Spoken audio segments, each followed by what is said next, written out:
Ilse Niemand se vernaamste werksinstrument is 'n skalpel. Sy werk ook met die versigtige en vaardige hand van 'n chirurg. Maar haar beroep word nie in 'n hospitaal beoefen nie en sy raak ook nie aan mense met haar lem nie. Haar unieke beroep is die van 'n papiersnitkunstenaar. Uit eenvoudige papier tower sy wonderlike, komplekse tonele op. Ons het gaan kyk hoe dit werk. Haar papiersnitloopbaan, wat verskeie uitstallings insluit, begin toe sy in haar vrye tyd met origami rondspeel en heel toevallig op Instagram papercut art raak skrol. Met die eerste oogopslag besef mense nie altyd dat die tonele vooral uit papier gesny is nie, horde snytjies om uiteindelik 'n meesterlike geheelbeeld te vorm. Ilse, was jy kleintyd al so kunstsinnig?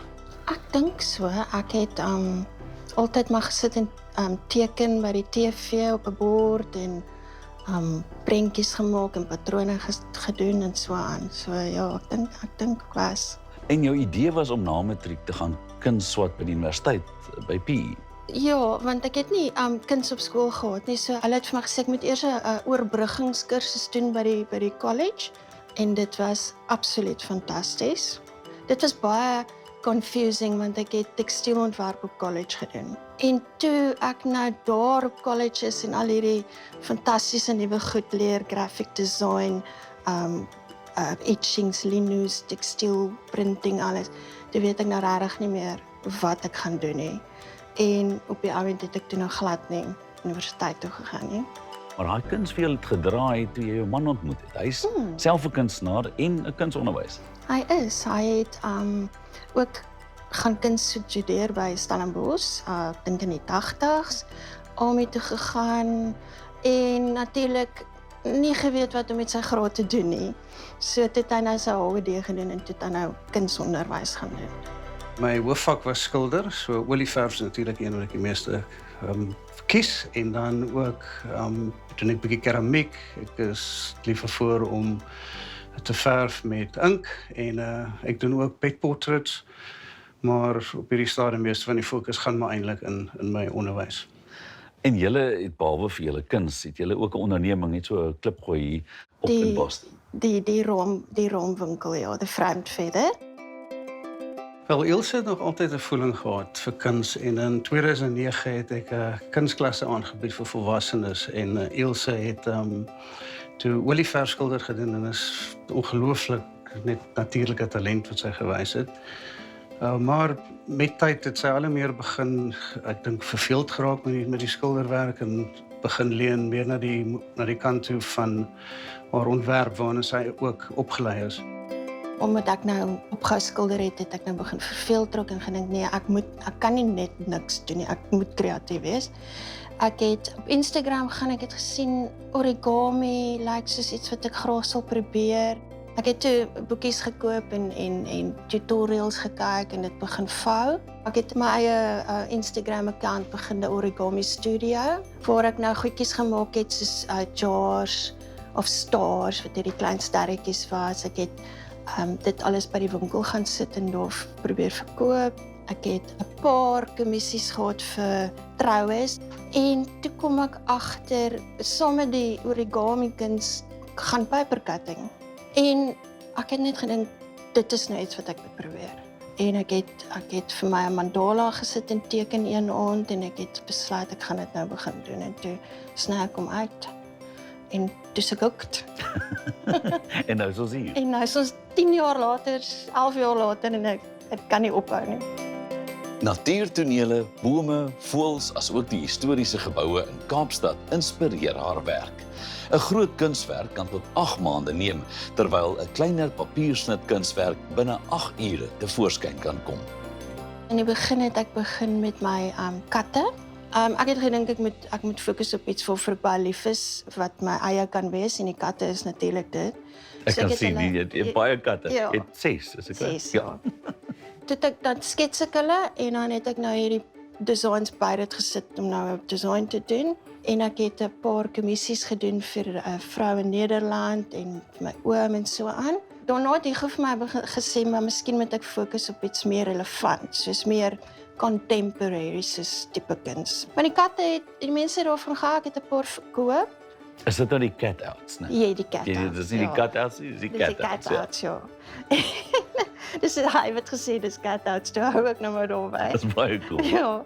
En toe het ek besluit ek gaan fokus op die natuur. Goed wat ek self afneem. En dit was toe nou my eerste papiersnit uitstalling by Rust en Vrede Galery.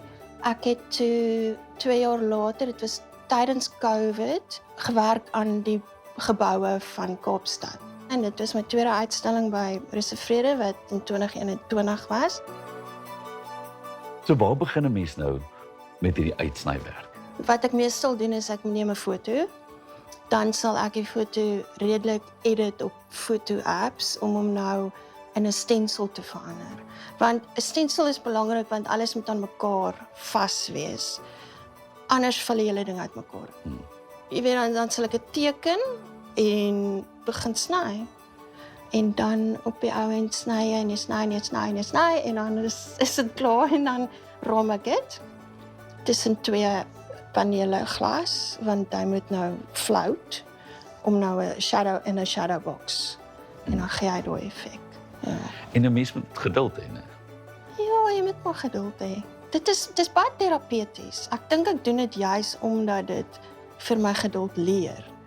En want ek is nie 'n baie geduldige persoon nie, maar ek dink oor die jare het dit nou 'n soort van ingesink.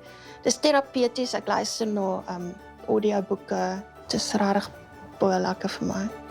Sy het al 2 solo-uitstallings by die Rust en Vrede Galery in Durbanville gehad. Haar werk is ook onlangs by die Hermanus Fine Arts Gallery tentoongestel en vroeër ook by Gallery 2 in Johannesburg. Die Universiteit Stellenbosch Woordfees, Art B Gallerye en die lys gaan aan. Hoe vind jy mense se reaksie op jou werk? Mense is verbaas wanneer hulle agterkom dit is 'n papiersnit. Meeste mense dink hulle sien 'n print op glas of dit is op die glas uitgegrafeer of is op die glas geteken. Dan sal ek vir hulle sê dis papier en dan is hulle nogal heel verbaas en dit is vir hulle nogal amazing. Toe ek nou my eerste uitstalling by Rust en Vrede was, dit het vir my baie satisfied laat voel want dit het gevoel, wow, al hierdie werk en mense verstaan dit. Hulle love dit, hulle wil dit hê. Selfs al verkoop dit nie, maar die reaksie is nice of mense is nogal 'n bietjie in awe oor die tegniek, dan dit maak dit die moeite werd. Wat ek dink is 'n baie goeie kombinasie en balans tussen die skone kunste, regtig 'n kreatiewe, vrye kuns en dan ook die ontwerpelement daarvan. Dis 1 stuk papier waar die hele stuk gesny word en jy moet regtig kop hou om al die dele aan mekaar te hou om 'n oortuigende beeld oor te gee aan die kyker. Ek dink is regtig ongelooflik goed en ek dink ook al die geduld wat sy het om dit te kan doen en honderde ure daaraan te spandeer. En ek is net seker dat dit beter sal gaan in die toekoms. Waaraan werk jy tans? In 2018 het ons 'n bietjie getravel Pretoria toe ons wou gaan kyk het die Cradle of Humankind. Met die ry het ons by die Garden of Eden en die Big Tree Reserve Parke uitgekom en ek het die bome afgeneem. Niks met hulle gedoen nie tot nou 2 jaar terug het ek besluit nou gaan ek baie groot werke maak van hierdie giant bome. Dit is tans my projek. En ek dink dit gaan my so 10 of 20 jaar vat soos dit nou gaan. Hulle sê papier is geduldig, maar met papiersnitkuns moet die papier en beslis jy self ook geduld aan die dag lê. Maar al die ure se fyn werk is duidelik die moeite werd wanneer die wonderlikste tonele sny vir sny vorm aanneem.